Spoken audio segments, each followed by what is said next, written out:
ang mga kwento ng pag-ibig, kwento ng buhay at kwento ng pag-asa dito sa Barangay Love Stories. Love Stories.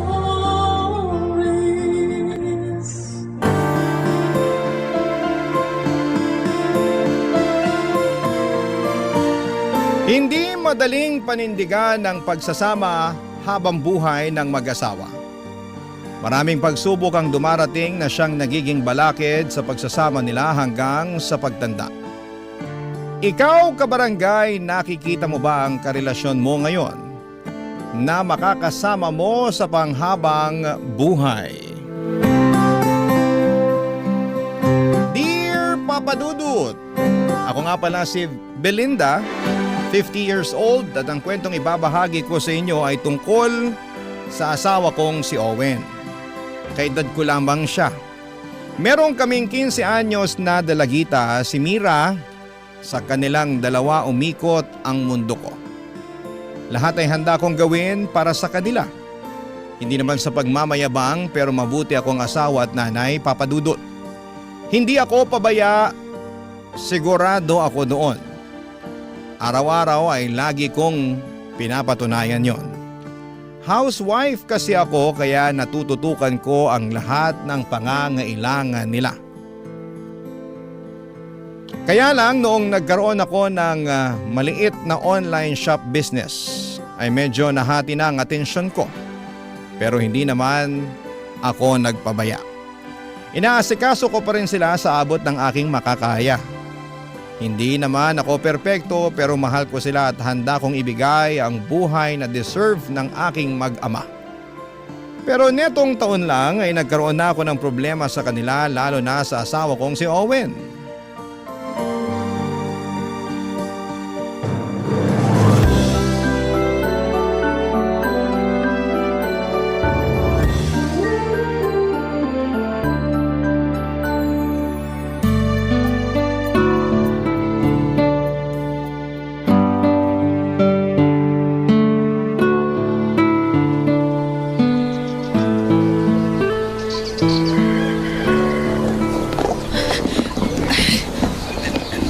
Mira, pakiabot naman yung takip ng baonan mo.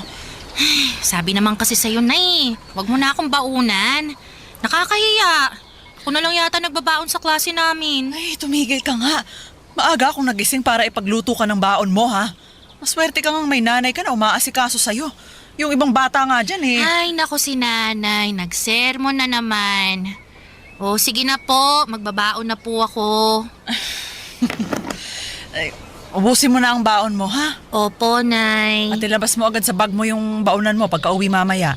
Baka naman bukas mo na naman ilabas.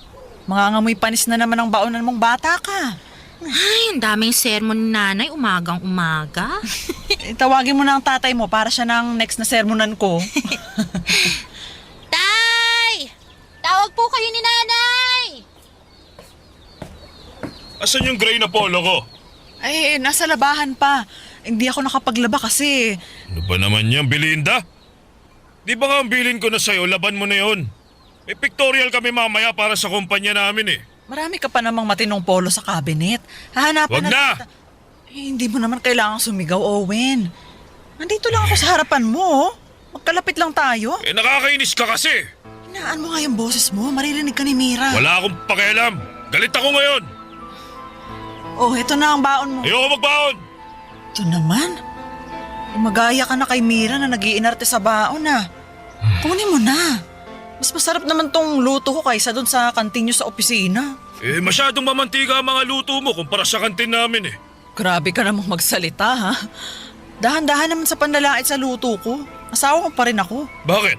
Ilait mo rin naman ang kantin namin ah. Eh di mas importante sa'yo ang kantin nyo kaysa tong nararamdaman ng asawa mo. Masyado ka kasing sensitibo. Asa na ba yung Mira na yon para makaalis na kami? Mira! Mira! Tara na! Malilate na ako! Dahil lang ba sa polo mo na hindi ko nalaban kaya ganyan kakasungit ngayon? Eh, nagsabi na kasi ako sa'yo nung nakaraan. Sa nakalimutan ko nga. Nag-general cleaning ako nung isang araw. Nag-general cleaning. Nagbababad ka na naman dyan sa negosyo mong hindi naman pumapaldo. Bawiin mo yung sinabi mo. Ba't ko babawiin? Totoo naman. Mira, ano ba? Dalihan mo! Malilate na ako eh! Papunta na po! Salamat ka, ayokong masira ang araw ko. Hindi ko papatulan ang pagsusungit mo sa akin. Pero mag-uusap tayo mamaya. Wala tayong dapat pag-usapan. Labhan mo na lang ang mga damit ko kaysa sayangin mo ang oras mo dyan sa negosyo mo. Mira, ano ba? Nandiyan na po, Tay! Hindi ko maintindihan kung bakit gano'n na lamang ang galit sa akin ni Owen. Para lang sa polo ay nasaktan na niya bigla ang feelings ko. Nang makaalis silang mag-ama ay napaiyak na lamang ako. Hindi ko alam kung mababaw lang ba ang luha ko ng mga oras na yon o sadyang pagod na talaga ako. Nanliit pa ako lalo sa sinabi niya tungkol sa negosyo ko. Oo, at hindi naman kalakihan ang kinikita ko roon. Pero masaya akong may sarili akong pinagkakakitaan. Mula kasi noong naging mag-asawa kami ni Owen ay iniwan ko na ang karir ko. Nabuntis na rin kasi ako bago kami ikasal. Kumbaga ikinasal kami ng biglaan. Nagliligawan pa lamang kami noon at hindi pa ganon ka-invested sa akin si Owen. Kaya lang ay nabuntis niya ako ng maaga. Muntikan na nga niya akong takasan. Kung hindi lang siya tinakot ng pamilya ko ay hindi siya papayag na magpakasal sa akin. Sa pagsasama naming dalawa ay naramdaman ko naman na hindi siya nagpabaya. Kahit papaano ay nararamdaman ko naman na nag-improve ang pagmamahal niya para sa akin. Pero netong taon lang ang dami kong napansin sa kanya na kakaiba, Papa Dudut.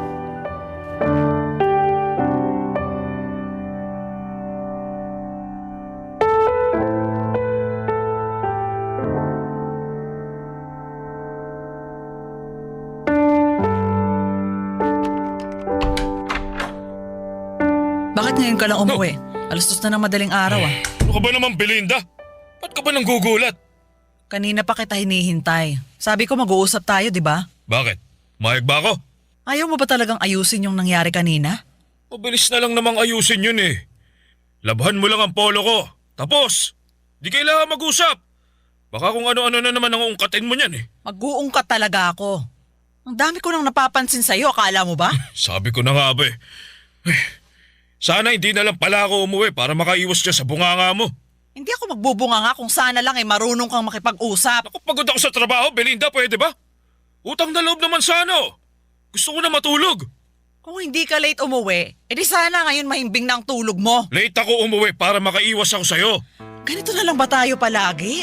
Mag-iiwasan sa mga issue natin? Eh wala naman sana magiging issue kung hinayaan mo na lang mangyari yung kanina. Masyado mong dinibdib eh. Tapos ngayon ako patatantarin mo. Malamang, nasaktan ako kanina eh. Saka ikaw naman tong pinagduldulan sa akin ng galit mo dahil lang sa polo mo na hindi ko nalaban. Kasi responsibilidad mo na laban yun. Ginagawa mo akong katulong. Hindi ko sinabi yan. Hati tayo ng trabaho, di ba? Ako ang bubuhay sa inyo. Ikaw ang mag-aasikaso rito sa bahay. Pero ginagawa mo ba? Eh kasi parang hindi. Nag-a-adjust lang ako ng konti dahil sa pagnenegosyo Isa ko. pa yan. Hindi mo naman kailangan magnegosyo. Kasi kaya ko namang ibigay lahat ng kailangan nyo ni Mira. Pero ang tigas ng ulo mo. Sinabi ko na sa'yo, mahihirapan ka lang pagsabayin ng pag-aasikaso rito sa bahay. At sa pagnenegosyo mo na yan. Kung ano-ano na lang kasi ang gusto mong patunayan. Hindi ka na lang pumirme rito sa bahay. Ang hirap sa'yo, hindi mo ako magawang suportahan sa gusto ko eh. Gusto ko lang naman makatulong. Para makapag-ipon din tayo. Malapit nang pumasok sa kolehiyo si Mira. Hindi na basta-basta baon lang ang kailangan niya. Alam ko naman yun. Kaya nga todo overtime ako sa trabaho eh. Overtime sa trabaho? Oh, bakit? Gagawin mo na naman bang issue yan, ha? Tumawag ako sa isa sa mga kaopisina mo. Hindi ka naman daw nag-o-overtime. Maaga ka pa nga raw umuwi eh. E di saan ka galing sa tuwing late ka umuwi, ha? Ewan ko sa'yo. Matutulog na ako. Sabihin mo sa akin. Kung meron man ako sasabihin sa'yo Ano? Ano? na hindi ko pa rin mapatawad ang pamilya mo sa pamimilit sa akin na ipakasal sa'yo. Hindi ako nakapagsalita sa huling mga sinabi ni Owen, Papa Dudut. Bakit bigla niyang sinumbat ang pagpapakasal namin noon? Mahigit 15 years na yon. At sa loob ng mga taong yon ay hindi na namin napag-usapan ang tungkol sa pamimilit ng pamilya ko na ipakasal kami. bakit ngayon niya lamang yon sinusumbat. Maayos naman kami at halos wala ngang naging away for the past 15 years. Hindi kasing passionate ng ibang relasyon namin dahil sanay naman ako sa pagiging cold at distant ni Owen. Pero kontento ako sa relasyon namin. Hindi ako pumanhik ng kwarto namin at doon ako sa sala natulog. Ayokong makatabi si Owen. Masama ang loob ko dahil bigla niyang inungkat ang tungkol sa pamimilit ng pamilya ko na ikasal kami. Hindi na nga ako nakatulog noon at iniisip isa-isa ang lahat ng mga pinagdaanan naming dalawa. At ang dahilan para biglang isumbat sa akin yon ni Owen. Samantalang naging mabuti naman akong asawa sa kanya. Ni minsan ay hindi siya naghawak ng walis o naglaba man lang kahit ng underwear niya. Ako lahat, Papa Dudut.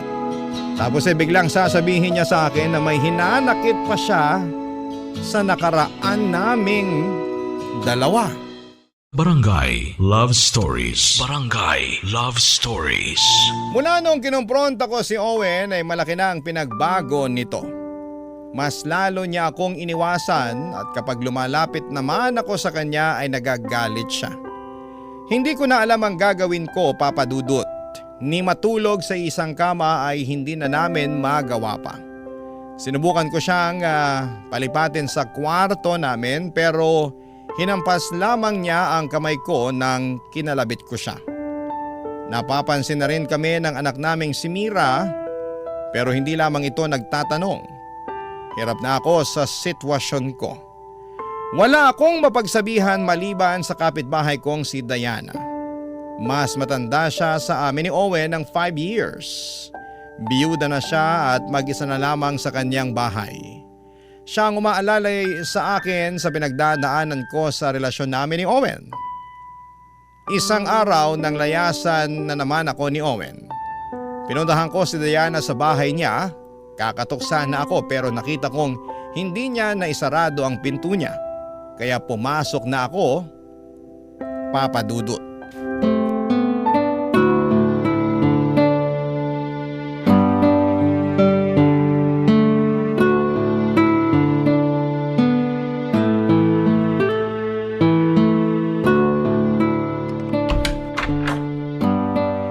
Diana? Diana? Owen? Diana? Belinda! Teka, paano ka nakapasok? Paano ako nakapasok? Sasagutin ko yan pero sabihin niyo muna sa akin kung bakit kayo magkapatong. Di ka na lang nahiya kay Diana. Bigla-bigla ka na lang papasok na hindi ka man lang kumakatok. Ako pa tong mali ngayon. Mas mabigat bang kasalanan na hindi ako nagpaalam na pumasok kaysa yung hindi ka nagpaalam sa akin na gagawin mong kapitong kapitbahay natin? Belinda, makinig ka muna ha. Ano pa pakikinggan ko sa'yo, Diana? Pinagkatiwalaan kita. Ikaw ang sinusumbungan ko sa problema namin ni Owen pero ikaw pala itong aasa sa akin. Ano ba, hindi ka man lang ba nahihiya? Pati sa ibang tao kinukwento mo problema natin. Hanggang sa huli, ako pa rin ang babaliktarin mo. Makatakas ka lang sa kasalanan mo. Owen, ibabalik ko ang tanong mo, ha? Hindi ka ba nahihiya sa ginagawa mo? Umuwi ka na lang, Belinda. Ay, alam mo Belinda, magpalamig ka na lang muna ng ulo. At saka... Ay! Tulungan mo! Paano kung hindi? Ulo mo! Maging kasing-lamig na yan ang pagkay! Aray ko! Tulungan mo ka niyo pa! Si Diana, Belinda, nasasaktan na siya! Aray ko! Ako! Hindi ba ako nasaktan sa ginagawa niya? Kaya nga humihingi na ako ng tawad. Patawarin mo na ako, ha? Bitawan mo ba ako? Hindi mo pinitiwan si Diana. Nalilintikan ka sa akin, Belinda!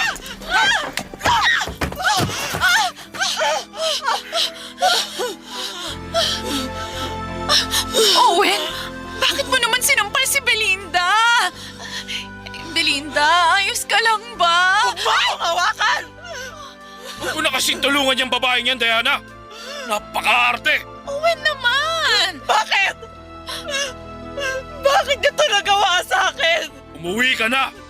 Hindi ako uuwi hanggat hindi mo pinapaliwanag sa akin kung bakit kapitbahay pa natin ang ginawa mong kabit. Wala kang makukuhang sagot sa akin. Kaya umuwi ka na, Belinda! Kung hindi mo pa kayang ibigay ang sagot, sige, ayos lang. Pero halika na. Halika na, umuwi na tayo. Tanga ka ba? Bakit uuwi ako kasama mo? Para makapag-usap tayo.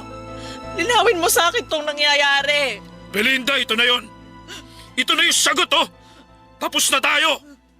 Hindi na ako uuwi sa'yo. Dahil si Diana na ang tahanan ko.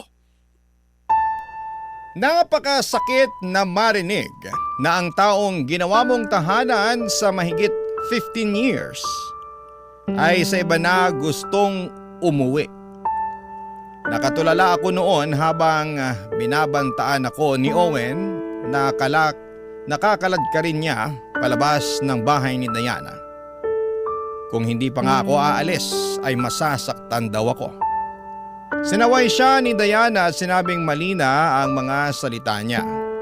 Nagtalo silang dalawa at saka ako nilapitan ni Diana para alalayang makalabas na.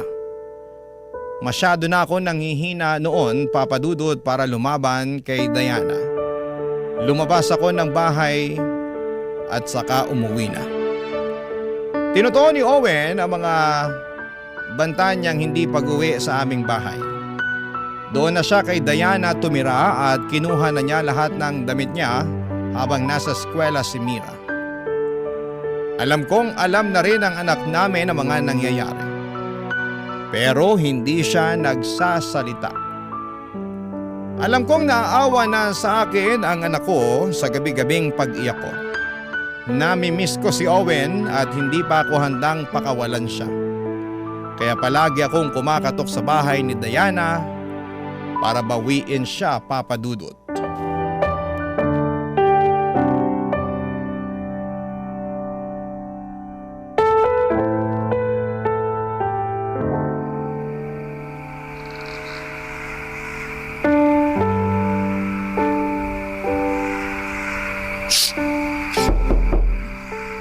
Owen? Owen, pabukas naman ang pinto. Diana, pagbuksan niyo naman ako. Belinda, this oras na ng gabi, anong ginagawa mo dito? Nasaan si Owen? Umuwi ka na. This oras na ng gabi, matulog ka na. Hindi. Hayaan mo akong makausap ng asawa ko. Ilabas mo siya. Belinda. Ang ginagawa mo rito, Belinda? Wala ka ba talagang pinipiling oras para mangistorbo, ha? Owen, mag-usap naman Yan ka tayo. na naman eh. Utang na loob, Belinda. Palayain mo na ako. Hindi na ako babalik sa'yo. Naguguluhan ka lang ngayon. Alam kong uuwi ka pa rin sa akin kapag natauhan ka na. Ikaw ang dapat na matauhan. Owen. Sobra na kasi tong si Belinda. Ayaw pang tumigil. Belinda. Alanganin na kasi ang oras. Sige na, magpahinga ka na. Umuwi ka na muna. Hindi ako uuwi hanggat hindi ko kasama si Owen. Owen, halika na ha? Please, umuwi na tayo. Gusto na ulit kitang makatabi sa kama. Belinda naman. Maawa ka naman sa sarili mo. Huwag puro katangaan ng pinapairal mo. Hindi ako tanga. Ginagamit ko pa nga ang utak ko para sabihin sa'yo na kailangan ka ng anak mo, kaya ako nandito. Huwag mong gamitin si Mira para bumalik ako sa'yo. Sobra ka naman. Pati sarili mong anak gagamitin mo para manipulahin ako. Hindi man nagsasabi si Mira. Pero ramdam kong hinahanap ka niya. O bakit? Siya ba naghahanap sa akin o ikaw? Huwag mong idamay ang anak natin dito. Kasi wala siyang kinalaman kung bakit kita iniwan. Sige na naman na, Owen. Umuwi ka na sa amin ng anak mo. Hinihintay ka na ni Mira. Kakausapin ko si Mira bukas. Ipapaliwanag ko sa kanya ang sitwasyon natin. Huwag mong sabihin sa anak natin na iniwan mo ko. Kailangan nang maintindihan ni Mira na tapos na tayo. Huwag mo nang buhayin sa kasinungalingan si Mira. Tulad ng ginagawa mo sa sarili mo. Owen, tama na. Halika na sa loob. Belinda, bukas ka na lang bumalik ha. Kapag may araw na. Natutulog na kasi kami. Ay! Aray ko! Hindi pa ako tapos sa'yo, Diana! Belinda! Talaga bang hindi ka matatapos sa pananakit mo kay Diana? Gusto mo bang basagin ko yung uso mo, ha? Owen. Babae pa rin si Belinda. Huwag mo naman siyang saktan.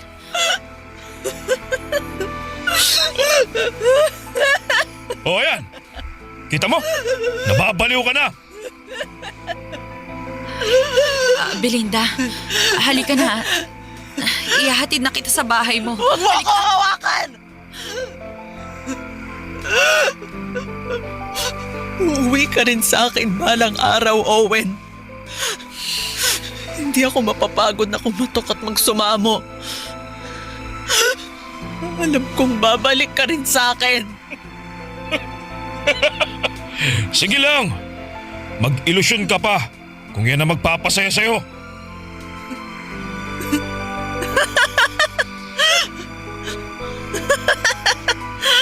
Uuwi ka sa akin. Alam ko. Kilala kita. Hindi mo kayang pabayaan kami ng anak mo.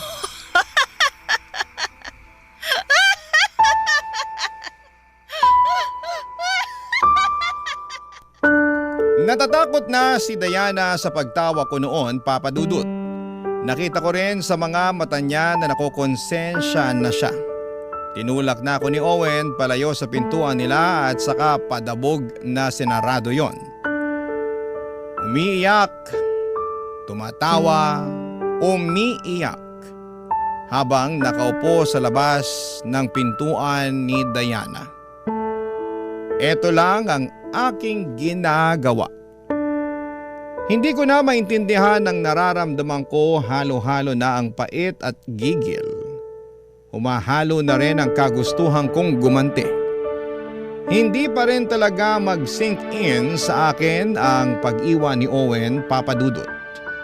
At mas lalo na akong nasasaktan sa ginawang pakikiapid ni Diana. Bakit si Diana pa? Kaibigan ko siya at pinagkakatiwalaan. Ang tagal na naming magkakilala, buhay pa ang asawa niya noong naging magkaibigan kami. Ako rin ang sumaklolo sa kanya noong time na nagkasakit ang asawa niya, Papa Dudut, hanggang sa namatay na ito. Ako ang takbuhan niya noong nagluluksa na siya sa yumaon niyang asawa. Pero bakit ngayon siya ang dahilan kung bakit ako nagluluksa? At wala siya roon para ako naman ang saklolohan niya. Bagkos, si Diana pa naging dahilan ng labis kong pagdurusa, Papa Dudut. Barangay Love Stories. Barangay Love Stories. Hindi ako tumigil na kumatok sa bahay ni Diana, Papa Dudut. Sa tuwing nakakaramdam ako ng lungkot, pumupunta pa rin ako sa bahay niya para pakiusapan na iharap sa akin si Owen. Kailangan ko siyang mabawi, Papa Dudut. Kahit gano'n na kasi ang nangyayari, mahal ko pa rin siya. Hindi ko alam ang gagawin kapag tuluyan na siyang mawala sa akin. Hindi na ako makapag-focus sa maliit kong negosyo.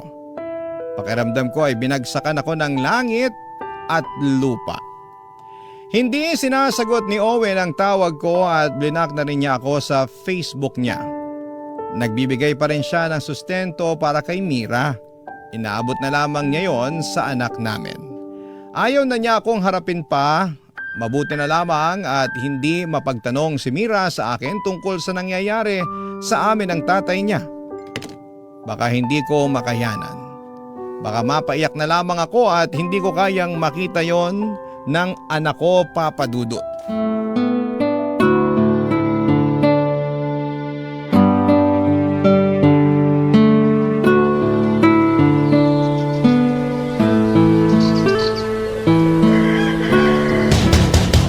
Owen! Diana! Pagbuksan niyo ako! Kanina pa ako kumakatok dito! Nay! Ano pong ginagawa niyo sa harapan ng bahay ni na Tita Diana? Wala anak. May hihiramin lang na kawali. Magluluto ako ng pansit bukas. May kawali naman po tayo sa bahay ah. Mas malaki at mas maganda yung kawali ng Tita Diana mo eh. Teka nga, bakit bihis na bihis ka dyan ha? Saan ka pa pupunta? Lalabas lang po. Magmumall kami ng mga kaibigan ko. Okay lang po ba? Anong oras ka uuwi? Bago po gumabi, para sabay pa po tayo mag-dinner. May pera ka pa ba dyan? Opo. Meron po akong naiwan dun sa inabot ni tatay na pera. Tsaka po pala yung pambayad ng renta, inabot na rin ni tatay kaninang umaga. Hindi ko na kayo ginising kasi mukhang napuyat po kayo kagabi, Nay. Ganun ba? Ibigay mo na lang sa akin yung pambayad ng renta mamaya pag uwi mo. Nasa ibabaw po ng mesa ko, Nay. Kunin niyo na lang po ron. Alis na po ako, O sige, mag-iingat ka. Umuwi ka bago gumabi, ha? Opo, Nay. Owen! Diana! Kanina pa ako kumakatok dito. Lumabas nga kayo dyan! Nakabukas na naman ang ilaw nila. Mukhang nagtatago lang yung mga yun sa kwarto nila eh. Teka nga, babatuhin ko nga yung bubong nila. Ito. Diana! Owen! Talagang ayaw niyo akong pagbuksan, ha? Teka nga, itong hollow block na lang ibabato ko. Belinda! Anong gagawin mo dyan sa hollow block na yan, ha? Babato mo dyan sa bahay namin ni Diana? Owen! Akala ko kasi nandito kayo sa loob ng bahay Hindi niyo. ka talaga titigil sa panggugulo sa amin? Ha? Kasi ayaw mo pa kang bumalik sa akin. Ilang beses ko bang sasabihin sa'yo? Hindi na ako babalik sa'yo! Ayoko na, Belinda! Parang awa mo naman, no? Tigilan mo na ako! Ano bang meron sa Diana na yan at hindi mo siya magawang iwan, ha? Lahat ng bagay na wala sa'yo! Sama mo! Binigay ko naman sa'yo lahat ng kailangan mo, ha? Owen! Belinda! Belinda! Ano na naman ba to? Huwag kang sumali sa usapan namin ng asawa ko. Wala ka ng asawa, Belinda. Iniwan ka na ni Owen. Bakit ba hindi mo pa yun matanggap? Alam mo kung ano yung hindi ko matanggap, ha? Yung inahas mo yung asawa ko! Nag-ieskandalo ka na naman dito eh. Pumasok ka na nga sa bahay mo. Bahay natin! Bahay natin! Basta, pumasok ka na lang doon. Patahimikin mo na kami. Huwag mo nga akong utusan! Kung hindi ka pa titigil, Belinda, ipapapulis na kita. Eh di magtawag ka ng pulis! Samahan pa kita eh! Para ako mismo ang magsumbong sa kanila na kabit ka! Ako nagtitimpi lang ako sa'yo pero sobra ka na! Ayop! Ang kapal mo! Asawa! Aray ko! Kabit! Tumigil na nga kayo! Kahit ilang beses mo pang isigaw na kabit ako, ang importante ako pa rin ang pinili ng asawa mo! Kaya na, tumigil na nga kayo!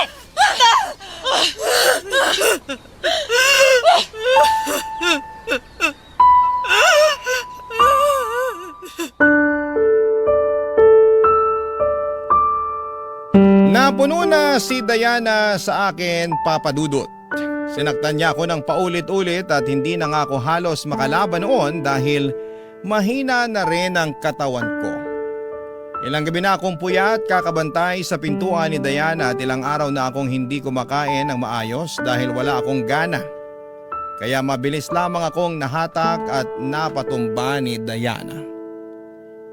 Kung hindi pa lumabas ang ibang kapitbahay namin ay hindi pa kami titigil ni Diana, Papa Dudut. Bago ko pumasok sa bahay ko ay minura ko pa si Diana. Sinabi kong hindi ako titigil hanggat hindi bumabalik sa akin ang asawa ko. Tinawanan lamang ako ni Diana at pumasok na rin sila ng bahay at napakasakit na makita kung paanong inalalaya ni Owen si Diana. Napaiyak na lamang ako, Papa Dudut. Hindi pa tapos ang laban. Ginamot ko lang ang mga galos ko at saka lumabas muli sa bahay para kumatok at magbantay sa bahay ni Diana. Hindi ako titigil hanggat hindi ko nababawi ang asawa ko, Papa Dudut.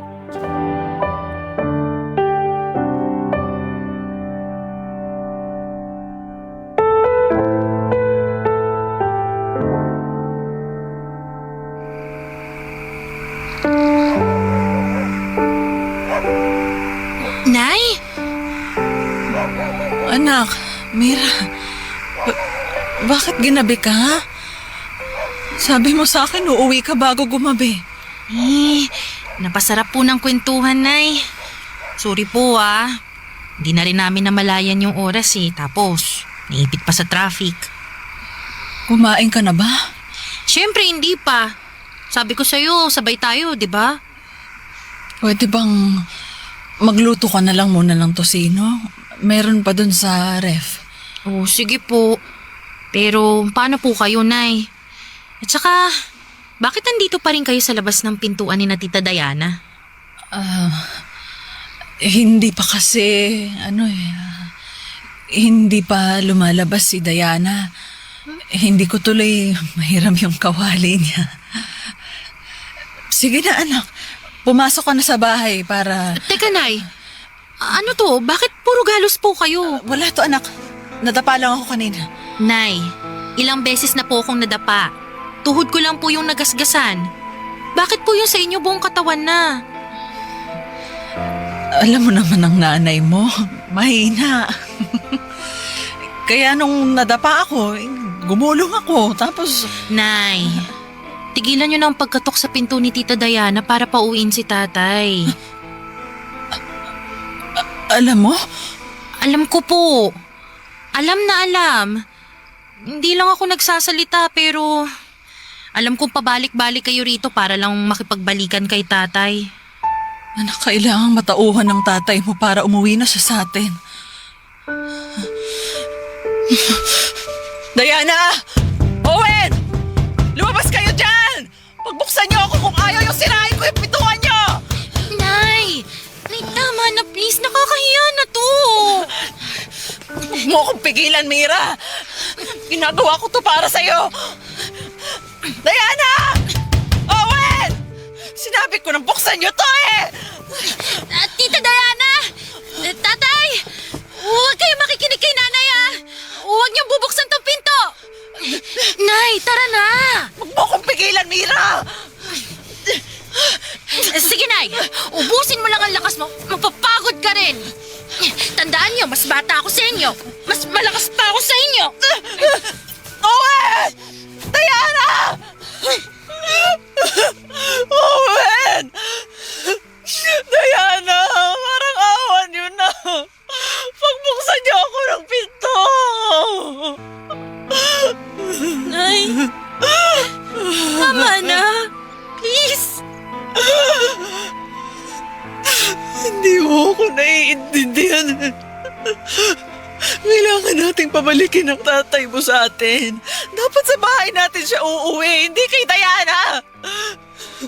Hayaan mo na akong hatakin ng tatay mo, ha? Para rin naman to sa'yo, anak eh. Nay. Para po ba sa akin o para sa inyo? Kasi sa akin okay lang naman kahit wala si tatay. Natanggap ko naman po. Kaysa palagi kayong nag-aaway. Mas okay na sa akin yung ganito, Nay. Hindi mo ba gustong makasama ulit sa bahay ang tatay mo? Nakakasama ko pa rin naman po si tatay. Binibigay pa rin niya ang kailangan natin. Nagsusustento pa rin naman siya. Pero Nay, ayaw niya na sa'yo eh. Yun na lang pong tanggapin niyo. Nay, ako po kasi yung nahihirapan. Pag naririnig po kitang sinisigawan ni tatay kasi nangungulit ka na naman sa kanila. Ako po yung nahihiya para sa inyo. Anak, pag matanda ka na, maiintindihan mo rin ako kung bakit. Kung bakit gusto ko pa rin mahalin at makasama yung tatay mo. Nay, pag matanda na ako, sisiguraduhin kong hindi ko ipipilit ang sarili ko sa taong hindi naman ako gusto. Ang huling sinabi ni Mira ang siyang naging mitya ng lahat ng kamarteran ko, Papa Dudut. Tama siya at ayokong makita si Mira na nagmamakaawa sa lalaking mamahalin niya balang araw. Hindi yon mangyayari kung ngayon pa lamang ay makita na niya ang kanyang nanay na hindi ibinababa ang dangal at sarili para tanggapin ng isang lalaki. Tumitig ako sa pintuan ni Diana. Sa unang pagkakataon ay nawala na ako ng ganang katukin yon. Inabot ni Mira ang kanyang kamay para akayin na ako papasok sa aming pintuan. Nilahad ko ang aking kamay. Magkakahawa kamay kaming pumasok sa aming bahay. Mula noon ay hindi na ako kumatok pa sa bahay ni Diana. Sa ngayon ay inaasikaso namin ang paglilipat bahay ni Mira. Mas mabuting magpakalayo-layo kami kay Owen para makalimot na ako. Hanggat nasa malapit lamang siya at nasa katabing pintuan lang ay alam kong may chance na muli akong matukso na kumatok. Kaya bago pa ako umabot doon ay mas mabuti pang humanap na ako ng bagong tahanan na merong bagong pintuang papasukan. Bagong simula, bagong buhay. Maraming salamat po sa lahat ng mga nakinig sa aking kwento. Naway sana may napulot po kayong aral sa aking liham, ang inyong kapuso at kabarangay, Belinda. Uy, kabarangay! Agree ka ba sa ending ng ating barangay love stories na ito? I-share mo na ang feelings mo sa ating comment section.